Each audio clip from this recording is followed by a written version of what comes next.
Ուրեմն սառեցնող բրոնզեր եմ ձեռք բերել, Օսոլե շարքի պատկանող, որը որ Faberlic ֆիրման է թողարկում, արտիկուլն է 6948, սառեցնող բրոնզեր սթիք է դեմքի համար, երանգը կապրի ոսկի։ Ահա։ Նայեք ինչ հետաքրքիր է, եւ մենք բնականաբար իմ մաքուր մաշկին փորձարկում ենք անելու։ Առանց դրա, որ անհնար է։ Հիմա մի փոքր ինֆորմացիա ձեզ տրամադրեմ այս շարքի մասին։ Արևի եւ թարմության հպումը մաշկին հաղորդում են բնական արևայրուքի արդյունք, ասես նոր եք վերադարձել հենց կապրի ափին անմոռանալի հանգստից, ինչը շատ էլ լավ է։ Խնամքով ընդգծում է հենց ձեր դեմքի ուրվագծերը եւ տալիս նրան բնական արևային փայլ, ստեղծում է նուրբ կիսաթափանցիկ ծածկույթ, մանրագույն սադափը մաշկին հաղորդում է նուրբ եւ բնական փայլ, սահող գելային հյուսվածքը հեշտությամբ վերագծվում է հիանալի շերտավորում, կարող օգտագործել ոչ միայն դեմքին, այլև լանջվածքի համար, կիրառելի ստեղծում է սառեցնող ազդեցություն, հաճելորեն թարմացնելով մաշկը։ Ահա։ Օսոլեն սահմանափակ քանակությամբ հավաքածու է, նման հենց արձակուրդի Իտալիայի շքեղ հանգստավայրերում, այն համատեղում են ոսկի ավազի եւ մայրամուտի արևի երանգները, ալիքների շողերը եւ ծովի սառնությունը։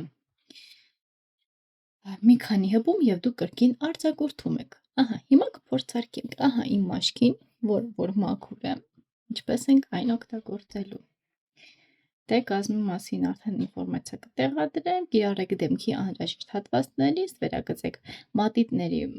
ուրեմն մատների բարձիկներով ավելի շատ սա հարմար կլինի, վրձինով կամ սպունգով ավելի վառ արդյունքի համար արտադրանքը կարող է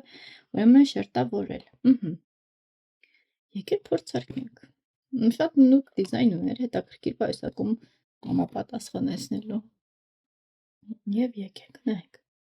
Ինքը այսպիսին է, չգիտեմ ինչքանով ձեզ կերևա։ Բայց եկեք։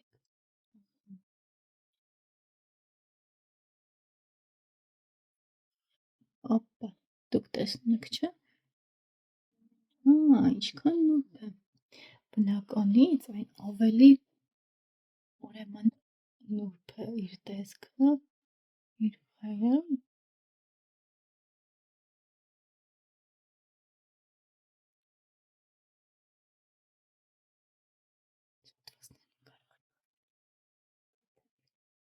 Բայց ավելի շատ այս հատվածները։ Ինքը իրականում ավելի նուրբ է։ Շատ լավ է, որ ինքը միանգամից վառ արտահայտիչ տեսք չի տալի, շատ բնականին։ Այ այսպես։ Դուք տեսակ չէ տարբերությունը արդեն ինչքանով փոխվեց։ Ինձ ավելի շատ բնական տեսքով ինձ դուր եկավ, իձև այդպես այդքան լավ չի երևում, բայց ամենայն դեպս մոտավոր տարբերությունը տեսնում եք։ Դեռ որ ավելի լավ տարածեմ, ավելի գեղեցիկ կստացվի։ Դե ինչ, այսքանն էլ ինֆորմացիա այս թիքի մասին հետաքրքիր, որը որ սառեցնող բրոնզեր թիք էր։ Իսկ լինքն էլ գտնել եք նկարագրության բաժնում, չմոռանաք բաժանորդագրվել իմ ալիքին եւ տարածել վիդեոն, որպես հետագայում ձեզ համար լիքը ինֆորմատիվ վիդեոներ գտնեք եւ հավանեք։ Սպասեմ ձեր բաժանորդագրություններին, որ չկորցնեք իմիջը։